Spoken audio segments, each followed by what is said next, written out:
Tidak ada lagi yang namanya 01, tidak ada lagi yang namanya 02, tidak ada lagi yang namanya cebong, tidak ada lagi yang namanya kampret. Yang ada adalah Garuda, Garuda Pancasila. Menjadi presiden itu adalah mengabdi. Kami siap membantu. Semuanya merah putih.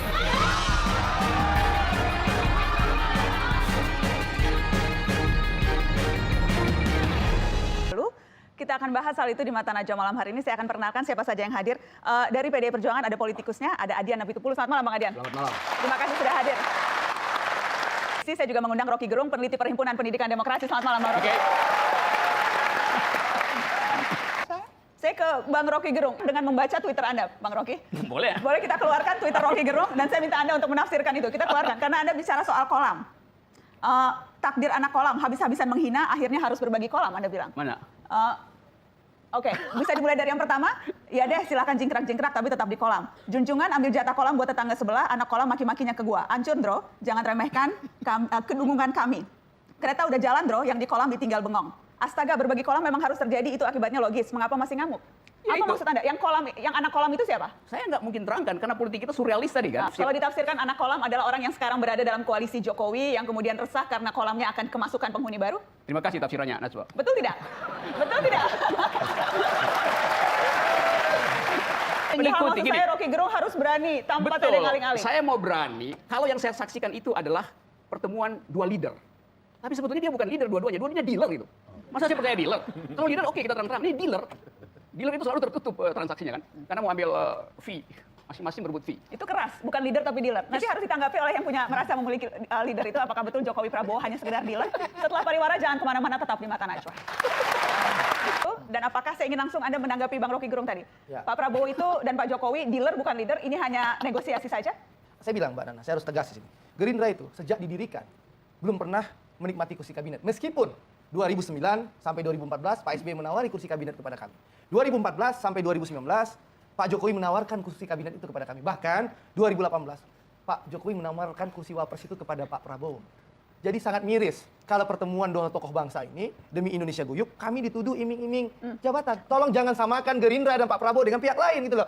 Kemudian juga elit-elit Gerindra Ya. kerap mengatakan tidak perlu bertemu. Sampai kemudian akhirnya makan sate bareng. Jadi gini, Mbak. Jadi apa yang terjadi di balik itu dan bagaimana menjamin memang tidak ada deal-deal? Ya, ini membutuhkan ya kita kembali guyup kembali. Agar apa? Agar Indonesia bisa maju, Indonesia bisa sejahtera, adil dan makmur. Nah, Pak Prabowo merasakan kebutuhan itu. Akhirnya beliau memutuskan untuk bertemu dengan Pak Jokowi. Dan pertemuan itu sekali lagi tidak ada sembunyi-sembunyi. Tanggal 28 Juni 2019, dalam rapat terakhir Indonesia, Koalisi Indonesia Adil Makmur, Pak Prabowo menyampaikan secara terbuka. Ada ulama yang hadir, ada pimpinan partai koalisi yang hadir, semuanya termasuk Pak Amin dari PKS juga hadir, Demokrat juga hadir di situ. Sampaikan saya akan bertemu dengan Pak Jokowi. Bahkan satu hari sebelum pertemuan itu Pak Prabowo berkirim surat memberitahukan bahwa besok insya Allah saya akan ketemu. Nanti setelah bertemu hasilnya akan saya kasih tahu. Oke, ada tanggapan Bang Rocky? Iya karena yang ngomong orang partai, ya kita mesti seolah-olah percaya gitu. Enggak, ya. Nana. Saya kasih kesempatan Oke, Bang Adian. silakan. Teman koalisi atau bukan ini? Loh, Mbak, Oke, saya hanya menyindir aja. Pertama, mau dibilang orang tidak punya makna apa-apa, tidak ada arti apa-apa, itu pertemuan biasa-biasa saja, nggak penting menurut saya. Pendapat orang per orang. Kenapa? Yang penting adalah pendapat rakyat. Yang penting bahwa dampak dari pertemuan itu nilai tukar rupiah membaik. Jadi kalau dibilang nggak ada dampak, itu kata orang. Nilai tukar rupiah. Fakta ekonominya tidak seperti itu. Nah, mau Iya, kan kemudian sudah dikatakan tempatnya di Lebak Bulus, ada buaya putih, hitam, coklat, juga nggak penting kita bahas. Yang jelas pertemuannya di MRT yang diresmikan Jokowi.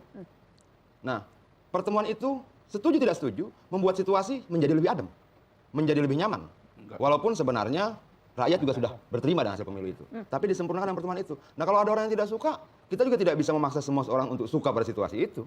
Bahwa muncul kecurigaan yang ada, itu wajar atau tidak wajar? Wajar aja. Orang mau curiga ada pertemuan, ada deal di balik pertemuan itu, leader di balik jadi dealer, dealer di balik jadi leader, segala nggak penting. Apa? Kita tidak mampu membatasi orang untuk berpikir dan mereka-reka menduga-duga segala macam. Bagi saya tidak bijak kalau kemudian saya melarang orang untuk menduga-duga, melarang orang untuk bercuriga segala macam. Boleh-boleh aja, dan nggak mengganggu apa-apa. Itu tidak mengganggu posisi Jokowi, tidak mengganggu perolehan suaranya, tidak mengganggu hasil MK. Pak Prabowo itu yang ada di pikirannya, bagaimana memikirkan nasib pendukung, relawan yang masih sekarang masih banyak masalah. Mana saya tanya, ada nggak setelah kejadian misal 2021 atau ulama-ulama kami dipanggil itu, yang ngurus ulama, yang ngurus relawan, datang kami ke kantor polisi, bikin surat penangguhan, membela itu siapa? Ya? Siapa yang membela? Partai Gerindra. Komitmennya Pak Prabowo dan Partai Gerindra, kami tidak akan pernah meninggalkan pendukung kami. Saya mau klarifikasi saja, hanya Gerindra yang ngurusin relawan-relawan yang terjerat kasus hukum, PKS tidak mengurusi? Kami mengurus karena PKS itu punya banyak simpatisan pembela hukum dengan bekerja di LSM atau bekerja di Ormas dan lain-lain, mereka bekerja. Dan Jadi klaim hanya Gerindra. Mbak Nana, saya tidak ingin menyalahkan. Saya hanya menjawab. Ini silakan cek di kantor polisi. Baik. Partai yang resmi memberikan surat penangguhan penahanan itu Partai Gerindra. Bahkan kadernya Oke. Mas Derajat, Bang Egy Sujana, Mas Tova. Tidak diurus oleh PAN. Itu yang mengeluarkan itu Partai Gerindra.